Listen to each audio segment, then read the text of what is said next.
Alors badepute wana ndenge mokonzi ya mboka ayambaki bango eza mpona kolakisaki lokola bango moko nanu liboso nde bandimaki kopesa ye confiance motu na motu aderaki librement na likanisi ya mokonzi ya mboka yango wana mokonzi ya mboka ye mpe na tour na ye asepelaki koyamba bango bon wana mutu na mutu akoki kopesa likanisi na ye me tozomona nanu wana te biso totala nanu liboso mboka parce lelo guide atikali moko guide atikali moko mpe azolakisa bango nyonso kaka intere ya mboka soki baintere mosusu ekozala me gestion ya mboka esi echange na bit na bango tina o etali bongo ensemble national kuna na ngomba palais du peuple.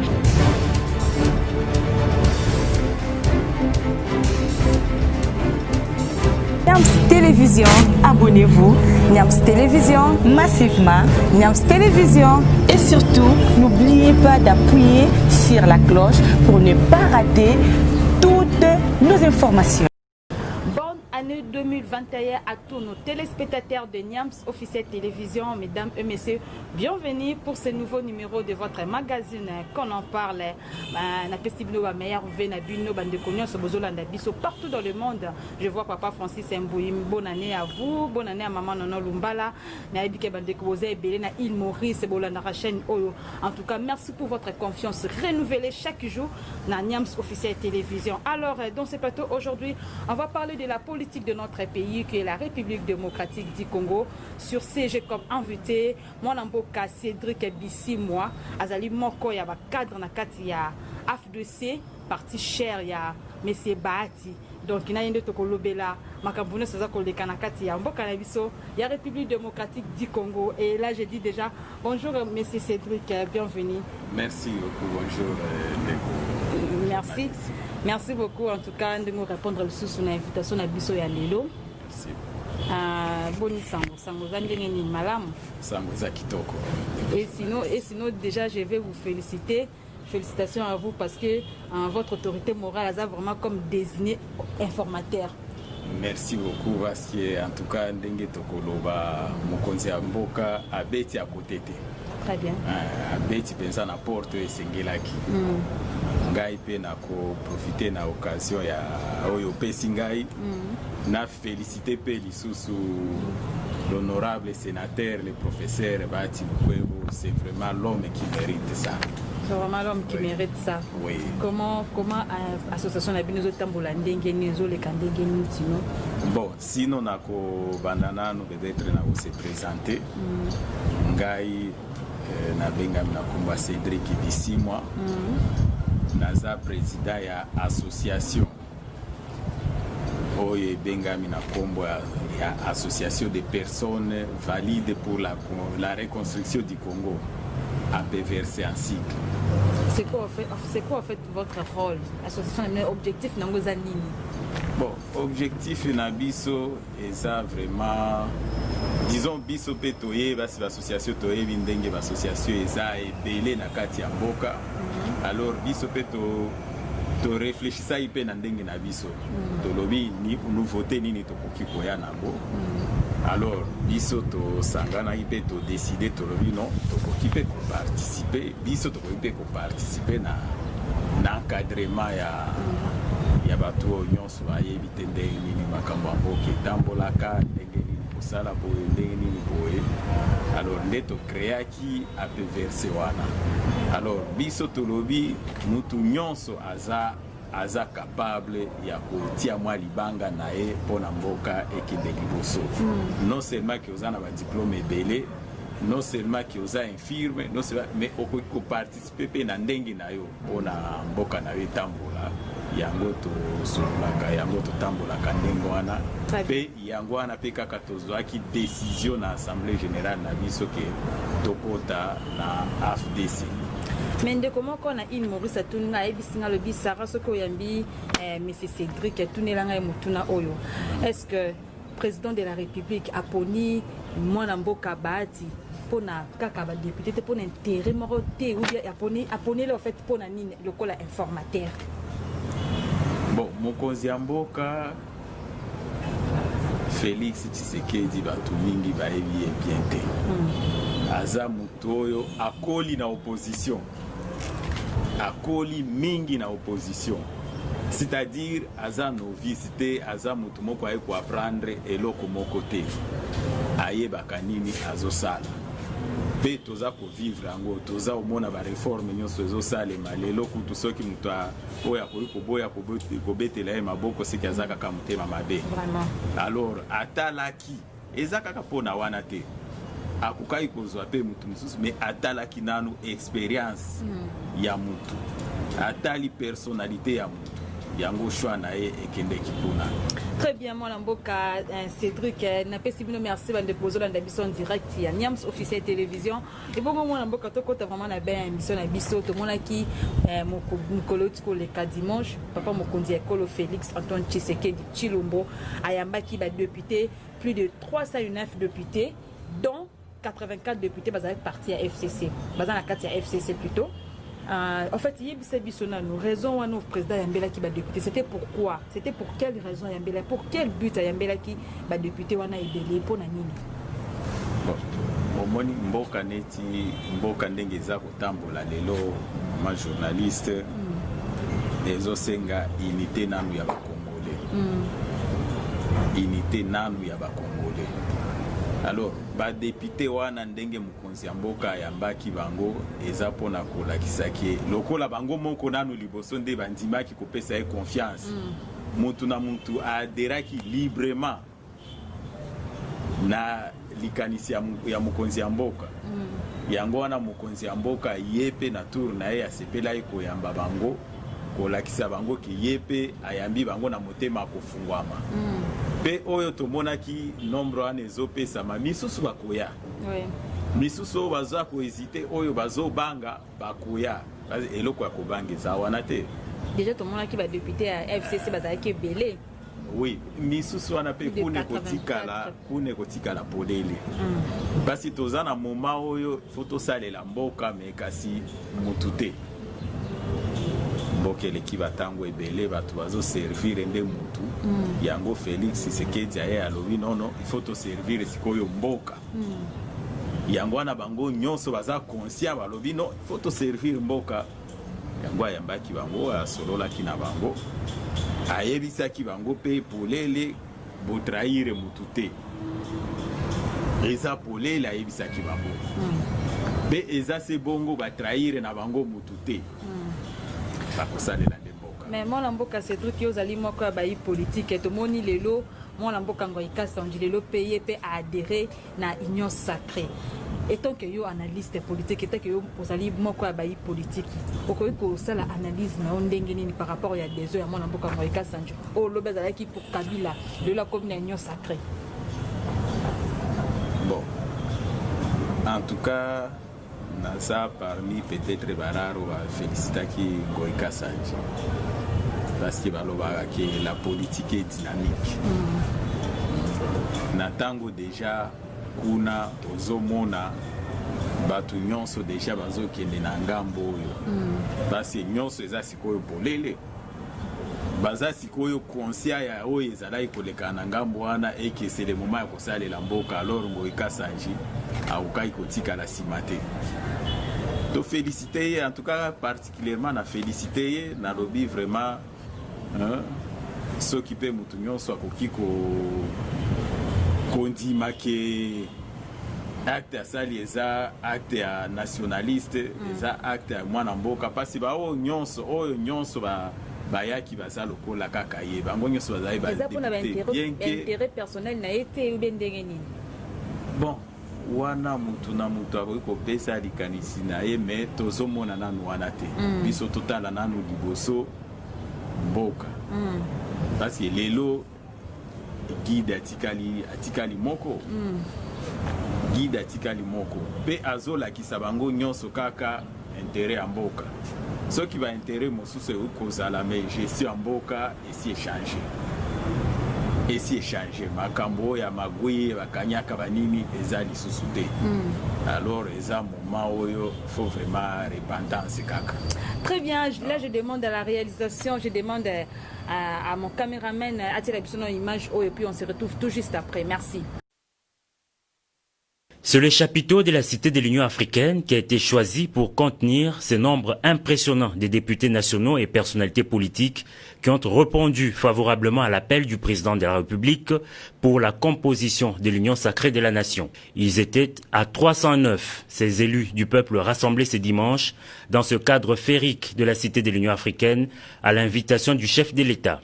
Lors de son entrée, le garant de la nation a eu droit à une standing ovation.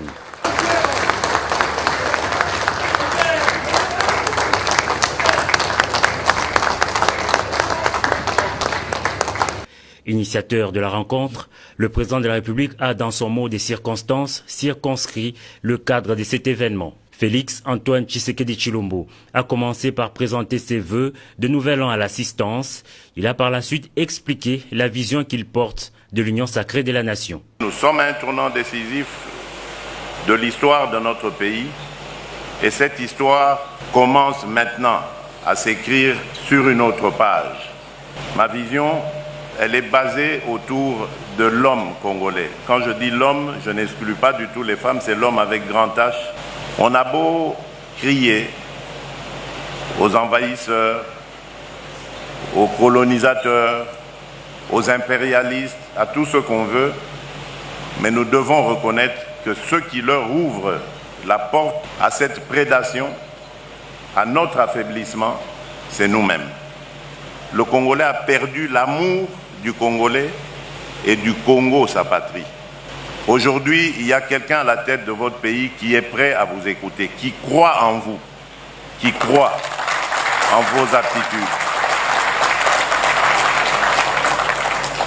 Quant aux députés nationaux FCC qui ont accepté d'adhérer à la nouvelle gouvernance du pays, le garant de la nation les a rassurés. Vous n'avez pas trahi, a-t-il dit. Là, je m'adresse principalement à nos frères et sœurs, honorables députés venus du FCC. Je voulais vous dire, surtout à vous, ne vous sentez pas du tout gênés parce qu'on vous chante à longueur de journée que vous avez trahi. Ce n'est pas vrai.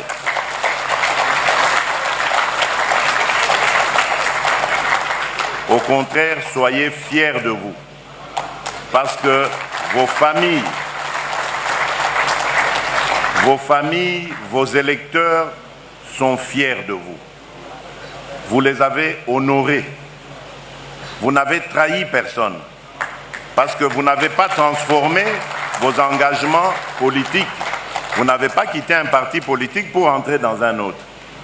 Vous avez compris tout simplement où était le bon sens et l'intérêt de notre nation. Et vous y avez répondu. Tour à tour, les députés nationaux se sont succédés à la tribune pour affirmer leur loyauté à l'autorité suprême du pays. C'est le président du bureau d'âge de l'Assemblée nationale qui a ouvert le bal. Ensuite, ont défilé les représentants des partis et regroupements politiques, toutes tendances confondues. Au finish, le président de la République a remercié tous les intervenants. Je suis convaincu qu'ensemble, nous allons réussir, a-t-il dit. Il faut rappeler que cette rencontre, la première du genre avec les députés nationaux désormais membres de l'Union sacrée, se tient à quelques heures de la convocation à l'Assemblée nationale d'une session extraordinaire aux grands enjeux. Merci beaucoup à mon réalisateur Boti Kolanda Bilili Lolenge Papa Mokonzi Ekolo Ayamba qui ba député na biso Asola ki na bango. Il est là seulement pour le changement quand ndenga otikoloba mingi ya koloba ezalite ya ko commenter zate na makambo so président otikoloba azawana pour na changement yango mona yamba ki ba député pour na mboka na biso et kende liboso. Alors mon mboka Cédric nomination informateur de Cédric aujourd'hui ça crée débat parce que peuple comme Koloba président FCC le président ne pouvait pas nommer un informateur pendant que le gouvernement est en place.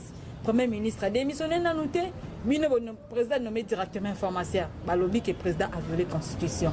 Qu'est-ce que toi tu peux nous dire par là? Bon, na wana ndeto Koloba que bandeko na biso bazolinga changement na mboka te,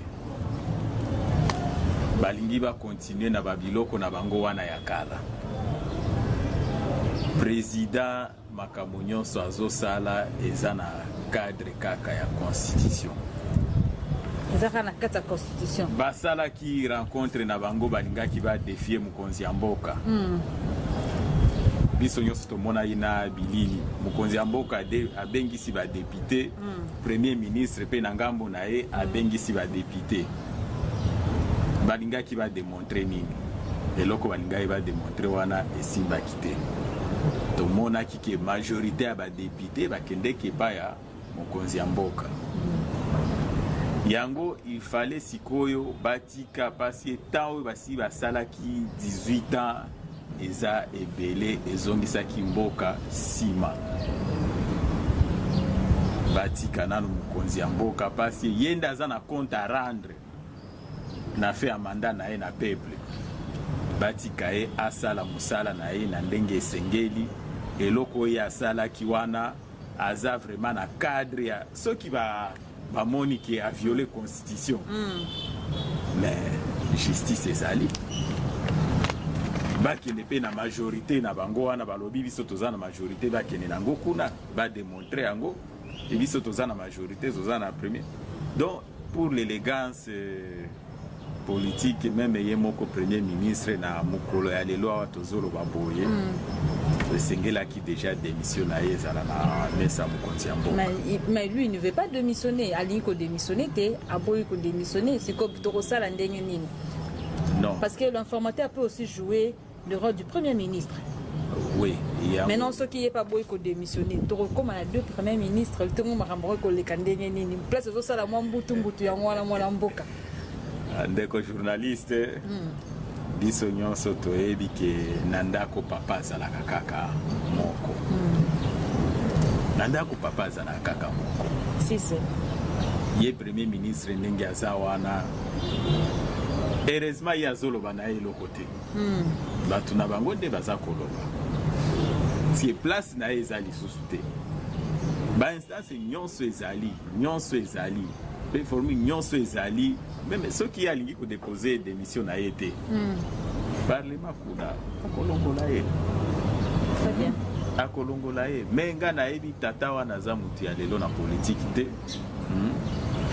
Vi bagage intellectuel na ye na ntimite ki akolanda ba makambo ya batu na bango wana FCC. Yango ndi nalobaki pour l'élégance politique ye moko sengeli nanu a déposé démission parce que tango na bango pe esi ekoki o basi basalaki basali yango bango na bilan na bango bafanda nanu mopanzi batala nanu ndenge nini mutu mususu akosala mosala na ye. Et malgré que du côté la Mouka aussi, bango bazoloba toyoki mwana mboka Martin Fayulu lobi en l'union sacrée, c'est la deuxième grossesse, il y a FCC cash. Vous pouvez commenter nini par là? Est-ce que mwana mboka Martin Fayulu azana na tout na droit chemin ou azo sala analyse moko correct incorrect? Bon, pona mwana mboka Fayulu ye aza mutu fallait ko comprendre parce que aza na opposition awe koloba nyonso ya lingi. Fayulu aza na opposition et pe na kobakisa ke Fayulu aza mauvais perdant. Oh, bon? Oui, mauvais perdant na sens nini au perdre ba élection. Au perdre ba élection, ok. Okotikala na opposition oyo azosala jusque là correct, mais kasi okozala na NT sala politique na yo tika politique na yo toyebi ke mokonzi ya mboka ye aza moto ya mibeko ayebi ko respecter mibeko 5 ans na ye kokoka ndeko Fayulu tia lisusu libaya na yo soki bakongole baponi yo koleki président soki mpe pona mutu mususu leki me biso oyo toyebi eke bakongole baza na confiance na mokonzi ya mboka vi ba réforme nyonso azosala eke de mandat na ye eza ya sire. Voilà. Très bien, mon Mboka. Espérons que l'Union sacrée et Kosimba et Makambo Kokende Kitoko Mboka na biso et quoi avancer parce que peuple congolais azo zelaka ka changement ya Mboka. Mon Mboka ozali moko ya nakati ya AFDC. Autorité morale na bino zali moko ya ben formateur na minute na kati ya République démocratique du Congo. Qu'est-ce que beaucoup là on y a malamu ko souhaiter pour naïe en tant que formateur? Bon, en tout cas, ga eloko malamu na ko souhaiter eza plein succès. Et naza sire na président Nangai. Président FDC pe autorité morale FDCA. Akosala musala na ye kitoko pe ndenge ezali wana eza décision ya mokonzi ya mboka kasi soki mokonzi ya mboka apesi ye lisusu confiance atia ye formateur ya gouvernement mokonzi ya mboka kozala décide vraiment aza na bamoyen nyonso esengeli mpona dele nanu wana o mokonzi ya mboka apesa ye ezala respecte ako respecte dele wana pe ako présenter mokonzi ya mboka mosala moko kitoko pe bato bakosepela pamba te azali na expérience kando ote koloba azali na expérience ya makasi awumeli na politique mais kowumela na politique elobi te ke oyebi kosala mosala ya des gens bawumeli basali ba 20 ans na politique mais bazokokaka kosala changement ya mboka te bazokokaka kobongisa mboka te bato bazolela kaka non omoni expérience ya honorable sénateur le professeur Bahati Lukwebo faut kotala nanu assise nanu ya parti AFDC eza parti oyo evandi kitoko na kati ya Congo pe boza ba député belé yango bazolandaka abino donc na ba adhésion eza kosalema mikolo na mikolo ngai kutu nazaka na 4 ans ya pamba na kati ya FDC mais naza ko assister na ba adhésion chaque jour batu baza kolandaka batu ya batu misusu baza kobenga balobi no toza na posa ya koadere na parti biso toza ko se préparer pour na ba élection eza koya. Très bien. Toza na ba député ebele, ba député nationaux, toza na ba provinciaux, toza na ba gouverneur, toza pe ko se préparer eloko ba parti mususu esala kate. Yango biso tosala kana kati ya FDC. Toza na mot d'ordre ya mokonzi ya parti. Ndetse lo ni ba parti mususu esala te bien bosala. Ndetse exemple. Bon, biso oyo tosala kanano na kati ya FDC, biso eza sensibilisation ya terrain.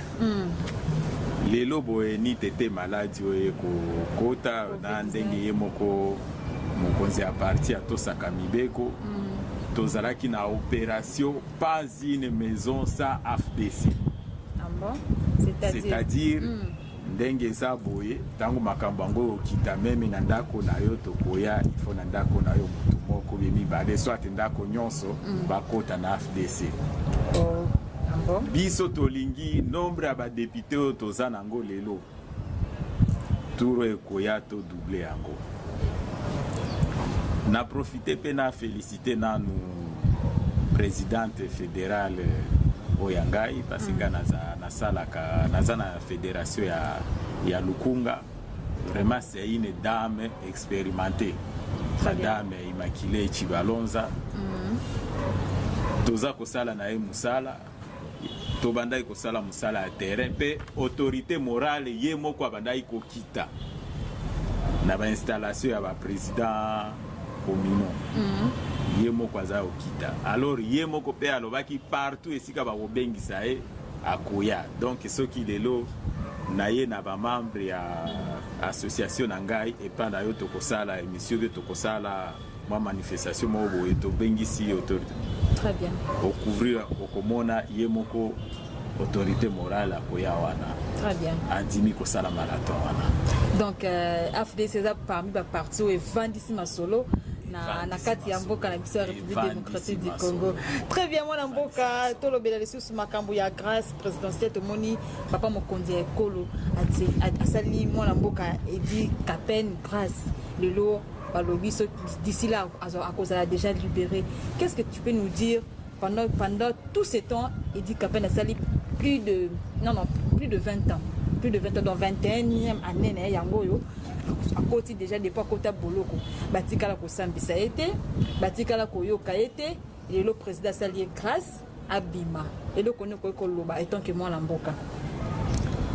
Premièrement na koloba nanu na merci na mkonzi ya mboka. Parce que biso nyonso tozalaki na Kinshasa wa eloko tata wana Eddie Kapende asala vraiment tokoloba azalaki innocent. Azalaki pe na posa ya kozwa pouvoir te sino alingaki azwa yango. Yango balobi justice ya Nzambe ezalaka. Ndenge zabe aponaki Félix Tshisekedi akamba mboka oyo. C'est pour que va opprimer, va retrouver va droit na bango.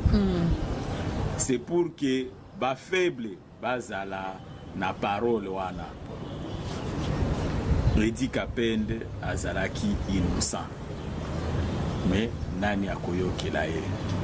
Eloko kaka tokosenga soki mukonzi ya mboka akoyokela biso eza kaka ke procès wana fallait bandela yango.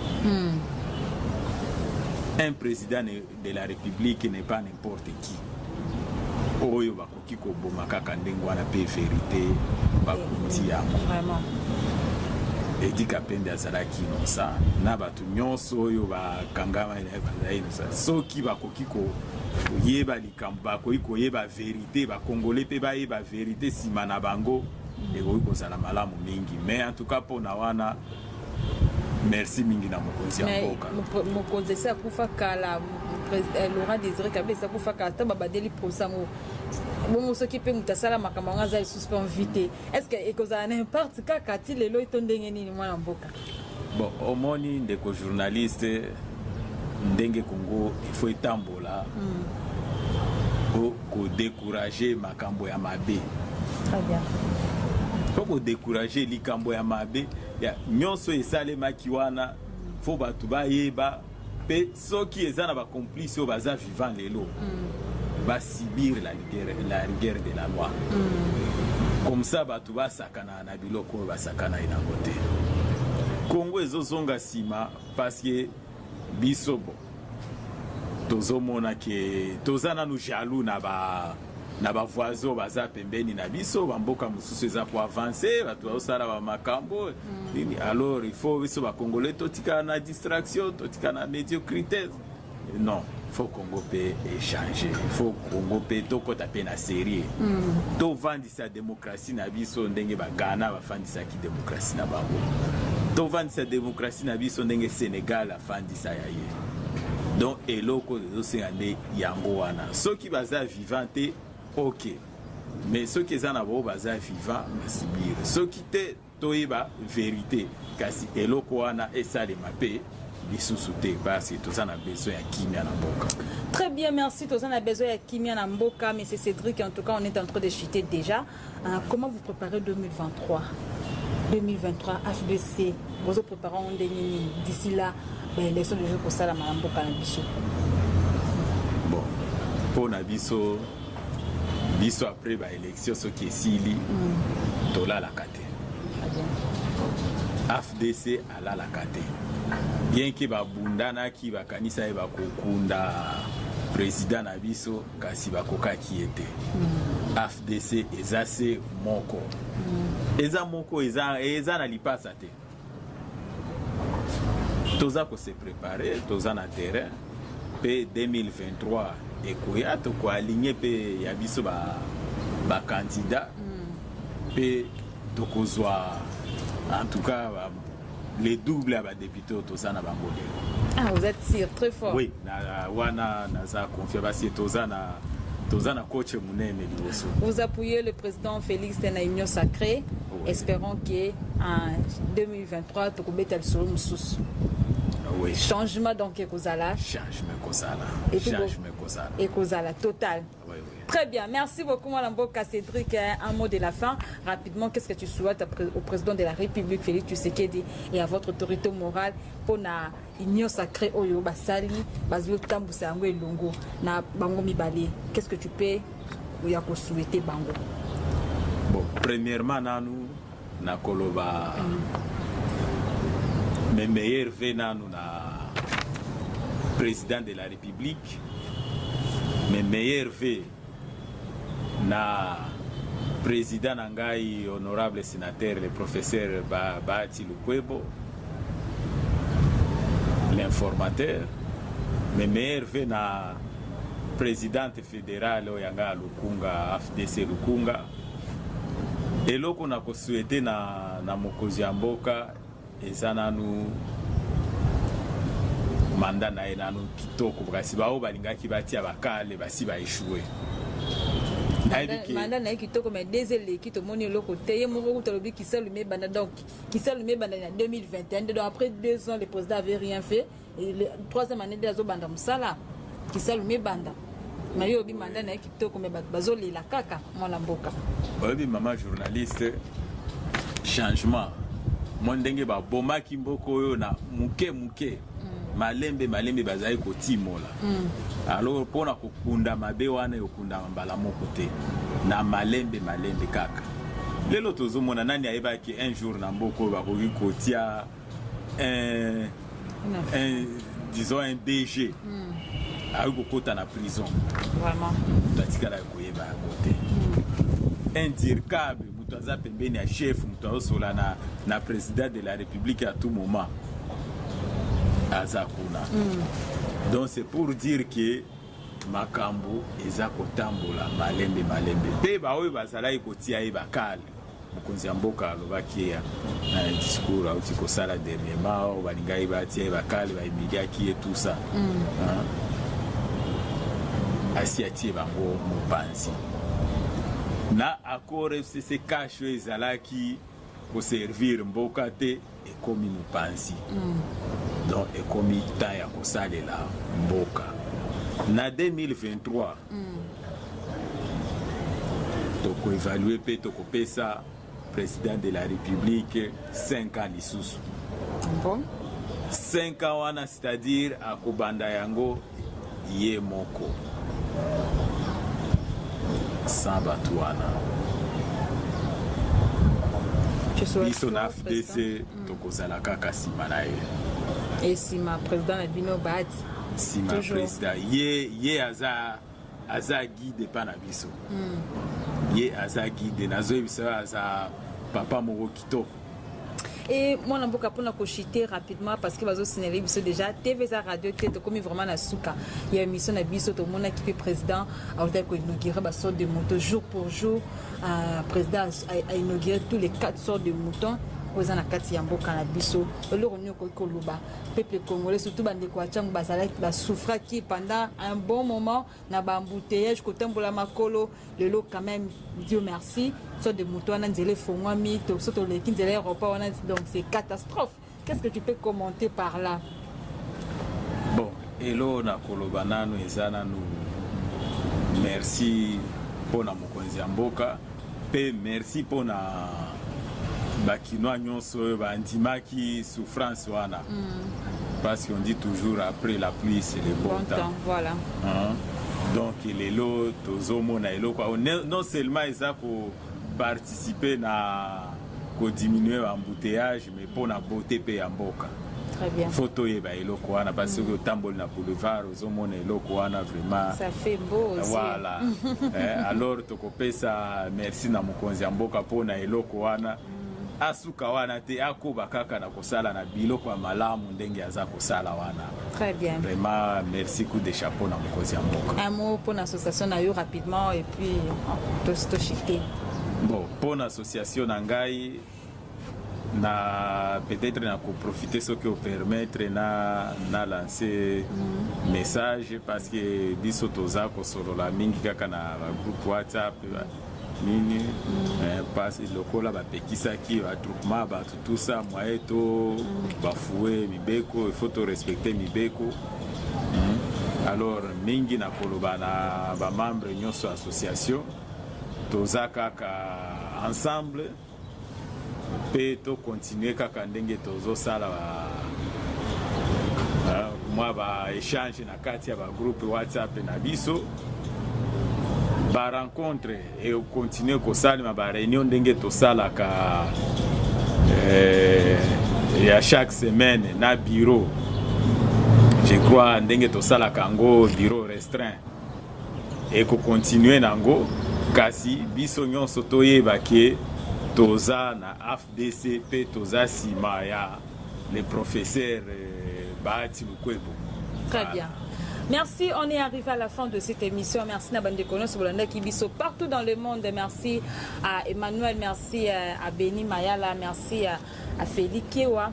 Merci Nabande Kono Sobolanda Kibiso, Papa Francis Mbouin en direct en Australie. Naibi Kozara wana branché ce côté. Ozolanda Biso en direct à Niams officiel télévision. Mesdames et messieurs, on se retrouve très prochainement. D'ici là, portez-vous bien.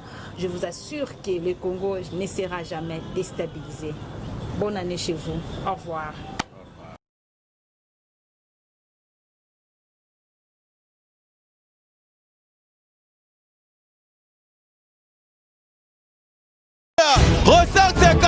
Na bit na bango tina o etali bongo ensemble national kuna na ngumba palais du peuple.